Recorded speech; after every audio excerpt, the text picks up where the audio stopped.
What's going on, everybody? I just want to make this video because a few people have asked me how to export an FBX file from Revit to bring into 3ds Max so that you can set it up properly for use in Unreal Engine 4. Now my other videos have pretty much covered scaling, unit size, and what you should do to have it properly scaled for use in Unreal Engine 4. If you did not see those videos, I advise that you watch them and go through the whole thing, or look up other tutorials that will better explain Revit or 3ds Max or scaling within Unreal Engine 4. I will say this: 1 centimeter equals 1 Unreal unit, which means that any unit within Unreal Engine would equal 1 centimeter. So as long as you scale, say within feet or centimeters, things like that, where centimeters will divide evenly into something, if 3ds Max respects the file's units that you've created it in, and again it's evenly divided, it will scale up properly. As long as you keep the default 1 centimeter equals 1 Unreal unit in Unreal Engine 4. Let's say you're working in centimeters in 3ds Max. If you work in feet in Revit and you bring it into 3ds Max and your units are centimeters, it will ask you if you want to keep the files units or if you want to bring it into 3ds Max units. Keep the files units, because what will happen is your 3ds Max will be set up in centimeters, but it will respect, say you have a 9-foot wall over here, okay? Unconnected height would be 9 feet for any wall that I make. So however many centimeters are in 9 feet, it will scale it up in 3ds Max perfectly, and then it's still in centimeters scale size, so then when you bring it in Unreal Engine 4, it will be 9 feet tall. So again, just make sure you have that set up. So we're gonna do a typical wall over here. This is a generic 8-inch wall, thick. So I'm just gonna click right down here, left click it once, okay, and then you just kind of move your mouse cursor over.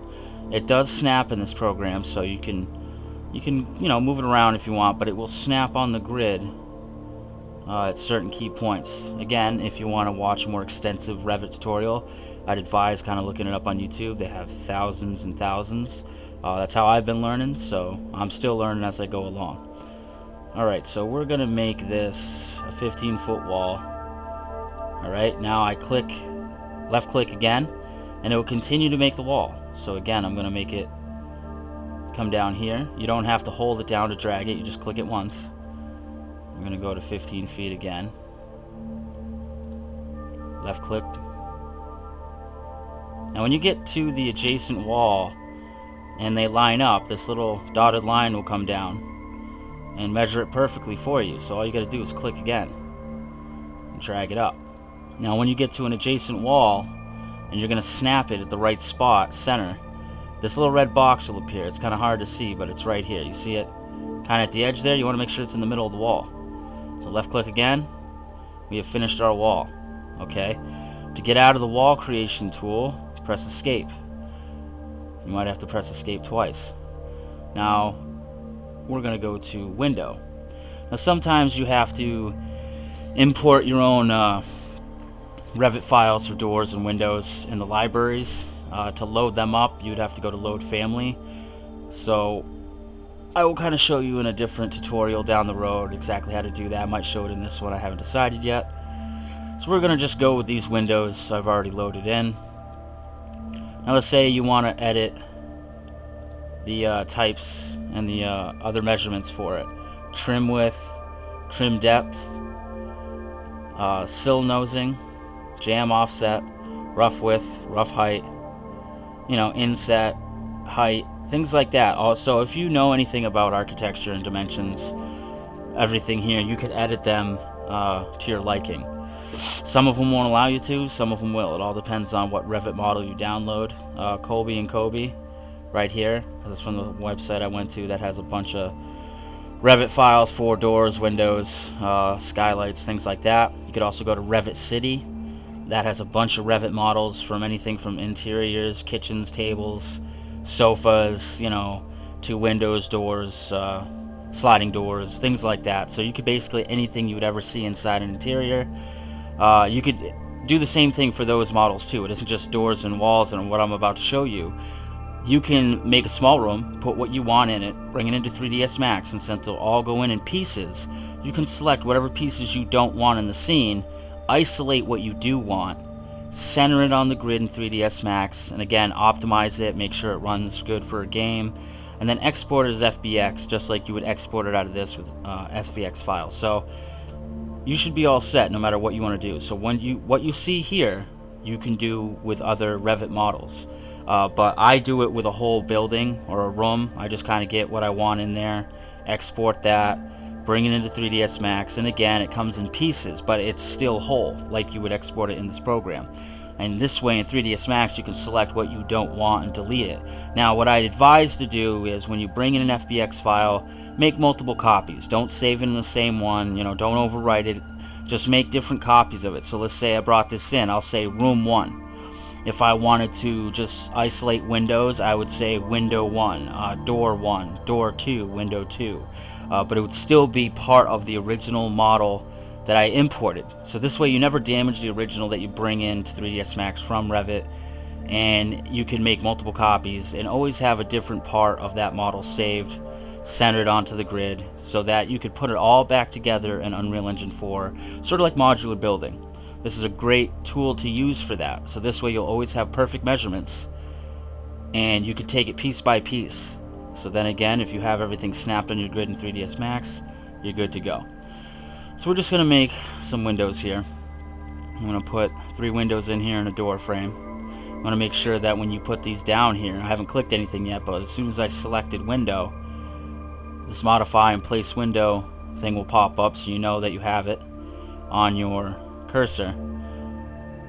So when you do this, it's obviously pointing outside. You do this, it's pointing inside. So I'm going to put it outside.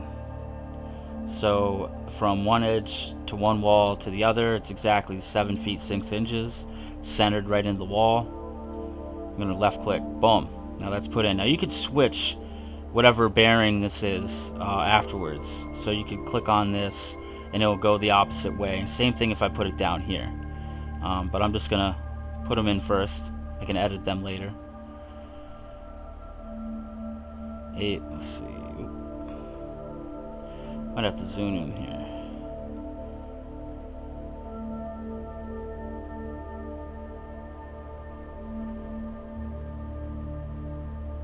So 7 feet 6 inches.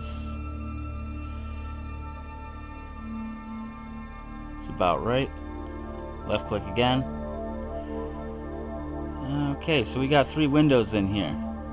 You want to push escape twice to get out of the window placement option. And again, you'd go up to here, doors, windows, walls. Components would be anything inside. Places an element in the building model based on selected element type. It could be piping, it could be furniture, as you can see here.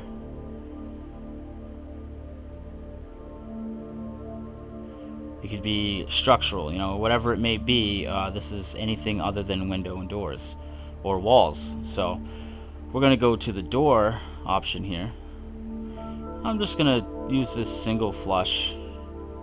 Actually, you know what? No, I'm going to load in something else. So you want to go to load family. Now, you would have this under libraries. I have this under program data, Autodesk, RAC 2014. Libraries, US Imperial. I go with US metric. There's 2 of them, so when you go to libraries, you'll have 2 of these available. I do have a lot of my updated stuff. I believe it's in Imperial, but sometimes you want to make sure you have them copied both in both folders. This way, you will always have the same copies in each folder. But then, if you're just doing Imperial measurements in one and metric in the other, that's how you'd organize it and so forth. So I just kind of downloaded these and threw them together. Now when you select doors, it will show you a little preview up here on the right. You can have all sorts of doors. So we're going to go with, I don't know, something simple with something not too plain. Let's do this one, double door. Okay, so we'll open that. I'll give you all these little options of what you will have for you, different types. You can look these up on the manufacturer's site, so say Kobe and Kobe, where you downloaded these. It'll tell you exactly the numbers, the models, and everything. So let's say you're actually making a real architectural drawing, and you want to make sure that you have all the proper models for what you're going to order to bring to the site to build whatever it is you're building. This is good for architects who are going to make a plan, they get everything set up, and they make a perfect BIM, which is basically, a BIM is not only just 3D, it's the data, it's the efficiency, it's the floor planning, everything together will make a BIM. You can look what that means up online. And it will give the architect everything he needs to be able to start ordering pieces, anything he needs, bring it to the site, and then go from there. So anyway, we're just gonna go okay. This is a one-time upgrade process only. So while you're loading this in for the first time, that will pop up. Sometimes you have errors. It's rare for me, but most of the time when you download these from the manufacturer's site, you won't have errors. They'll make sure that the models work properly to begin with. So okay, we can change the dimensions here. Let's say you want to bring the sill height, which would be the bottom of the door, you want to bring it up. Say you want to put steps underneath this before you put this in, you can change that. You can change the inset, how it lays into the wall. You can change the head height, which would be 6 feet 8 inches, so that would be the top here. Okay, so we're just going to keep it as is. I'm going to bring it in. Now obviously you can have it swing in, swing out. I'm going to have it swing out. I'm going to put it here, it's right center, left click. Done. Okay, I'm going to hit escape twice. Now I've already set up the walls to be 9 feet. All that good old jazz. Now I just made walls, I didn't make the floor, the ceiling, or anything like that. I'll get into that in another tutorial, as well as the roof, once I learn more. But for now, we're just trying to basically get, let's say, the single windows itself, or just a single door, or just the walls. I'm assuming that you probably want to get the doors or the window files, turn them into FBX, and use them in 3ds Max. But you'll have to import this whole model as is. I'm not really sure if you can just do the window without anything else, but let's just copy this whole file, bring it into 3ds Max, and then we'll work with it. So we're going to go to 3D view up here, this little house next to the large A. Click on that. And as you can see, we have the inside of the windows on the outside. We've got the door here. Now it's kind of backwards, the door, but again, all we're trying to do right now is isolate these. We could turn these around 3ds Max and do whatever we want later, but I'm just making an example of how to do this now. The only way you can save is FBX files if you have it in this 3D view. If you do not have this in the 3D view, okay, I'm going to show you. Double click on level 1 and go back to my 2D drawing. If I try to go to save as FBX, export rather, FBX will be grayed out. I will not be able to save it out this way. So what I want to do, 3D view, try it again, export. FBX is no longer grayed out, so it says saves as a 3D view as an FBX file. Now when you bring this into 3ds Max, there will be a camera alongside this. You can delete the camera, but it's just kind of showing you the 3D view as is. So your camera that will be imported will be looking in the same view you're seeing right before you right now. But like again, you can get rid of it. It has no real effect on the 3D overall view. I'm going to go to desktop. We're going to put small room demo. Again, file type FBX. I think that's the only type you can really, yeah, okay. So if you're selecting, FBX file, obviously it's just going to be an FBX. So that already saved it, okay. So for now, I'm going to go to 3ds Max. Okay, so here we are. We're in 3ds Max. I got Autodesk 3ds Max 2016. Going to import the FBX file. Go to desktop where we saved it. Small room demo, right here. Open. Now again, it may ask you to resize it or to make sure that the units are proper. Like this menu here is one of the menus that will pop in. Make sure the units are automatic. I have my 3ds Max set in centimeters, and I'll show you how to set it up so it respects any file's unit size. So it's already set up that way here. Click automatic, make sure it's in centimeters, click OK.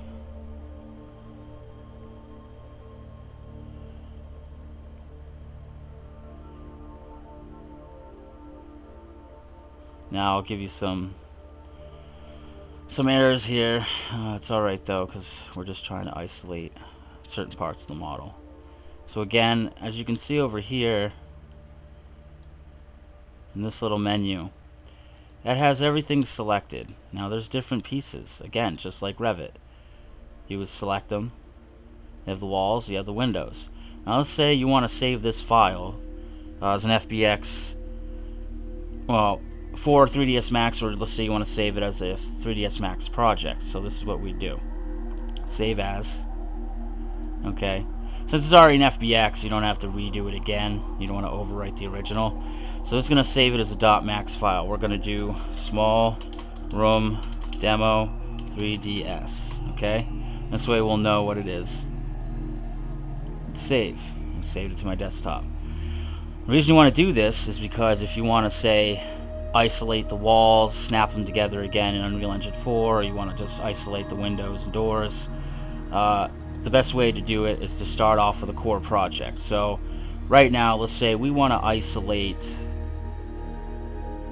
just the doorway. Okay, so I'm going to select everything else but the door. Now this goes for Revit too. If you want to select multiple walls or windows, if you hold down Control as you click on the next wall or window, it will select it. Okay, so it just selected those,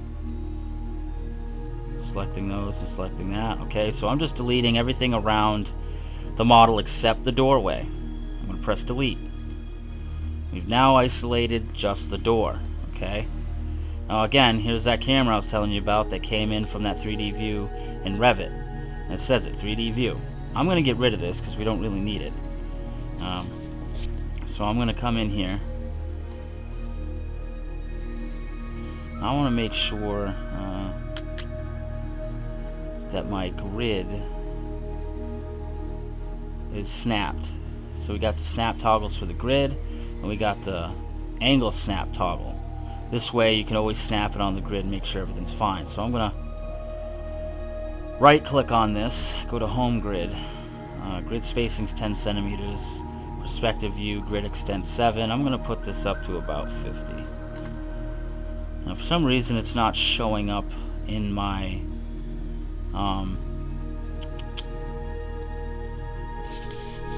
viewer. It could just be something that I did beforehand.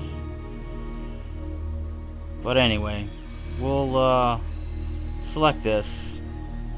I'm going to go under the hierarchy tab, affect pivot point only. Now that's pretty much already centered. Some of these files already have it centered within the bottom of the model, so since that's already set up, we don't need to mess with the pivot. But if you had to do it, again, I would probably set this up, make sure it snaps in the middle properly. If not, again, look up tutorials how to center your pivot points for 3ds Max. This way you will always get a perfect center. So those are already done. We don't need to affect the pivot point only. Again, that's what you would go under is the hierarchy tab, affect pivot point only. So we're going to go back to here, actually modify tab. So I'm going to highlight this whole thing, and I'm going to click on the select and move icon right under animation. So we do that. I'm going to put these all to 0 so it's centered on the grid. So even if you can't see the grid, this will center it.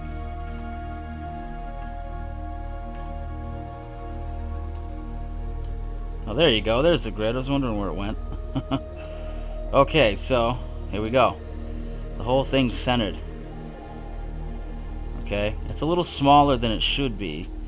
Again, I may have made a mistake on the measuring, but again, if you want a more thorough explanation on world scaling from 3ds Max to Unreal Engine 4, just look it up on YouTube. You'll find a bunch of tutorials. If you're not sure where to look, I can give you some links to some good ones. So anyway, this is a real doorway frame and the doors that were manufactured So it's to real life specs, so you see all these little extra parts to it. Also, I want to note that if you were to put an asset into a engine like Unreal or Unity or CryEngine, you want to make sure that you have your UVs mapped and your light maps mapped. I do cover that in another video. I don't do it really thoroughly, but it gives you the idea of what you need to do. If you know anything about stitching and breaking polygons, you may have to do that a little bit with some of these. But I would probably do that after you optimize your asset. And again, I explain that in my other videos, Revit to 3ds Max to Unreal Engine 4. So you might want to watch those videos on my YouTube. Again, this is perfectly centered on the grid. The pivot point is perfectly in the middle. So let's say we're just going to export this as is. Okay, let's say this whole thing's already been taken care of. So we're going to highlight this. And we're going to export. And this is just showing you the process to take a single individual door or window or wall or whatever other component from Revit, and then save them as individual files so you can bring them into Unreal Engine 4. We'll export. Now it's going to ask me to export as an FBX file. I'm going to go to desktop again. You want to make sure you don't save it to small room demo or anything else. These are other FBX files that I have from different projects. So we're just gonna go Revit 3ds window. Okay, so Revit to 3ds Max window. Bam, done. Okay, this will pop up. Might ask you to do smoothing groups. So if you set up smoothing groups or whatnot and all that crap, you have that already embedded into your file when you export it. Cameras, lights, things like that if you wanted to. I just make sure that people understand you want the scale factor matching to what you had set up here, automatic, in centimeters. If you don't do automatic and you export it centimeters, it won't come out right. I don't know why. I think it's just, it might not know, okay, well, it might be imperial instead of metric. Maybe he wants centimeters, but you know, it doesn't really know. If you do automatic, it automatically saves all of these files up here into this one part. So the same thing when you import or export, this will pop up. So there you go. Now we have those files already exported. So we brought this from Revit, exported it from Revit as a whole file. We isolated individual doors and windows. You can do this with walls, you can do this with appliances, you can do this with tables, refrigerators, beds, whatever you may put into a Revit model design. Bring the whole model in and then select which ones you want individually. Now if you know how to do modular building, this is a perfect way to do it. You will always be able to snap everything together. There won't be a lot of eyeballing or extruding from a floor plan, things like that. This would be a perfect way to make sure that everything is designed properly. And if you know how to work programs from one to another, you know, the possibilities are endless. You can't go wrong. So I hope that this tutorial explained to you in simple terms how to isolate models out of a Revit design. Again, you can use any window, any door, almost any window, any door, any asset, as long as you know where you're downloading them from and what to look for. Again, if you want to edit these in Revit and say these didn't work right in Unreal for some reason, or they weren't to your liking once you got it into the engine, you can go back into Revit and change the dimensions. Again, like I said, you won't really know until you import it into each program on how it's going to look and how it's going to behave. So you might have to do a little bit of trial and error, but as long as you have the scaling options across from, you know, 3ds Max to Unreal at least, anything you may do in Revit, whether it be in feet, meters, or whatnot, you can scale it properly with the methods that I've shown you in this video. So thanks for watching. I hope you learned a lot, and if you would like to see some more tutorials, just comment, hit me up, send me a message. In the meantime, like it, share it, tell your friends, and I hope to see you again. Thanks for watching.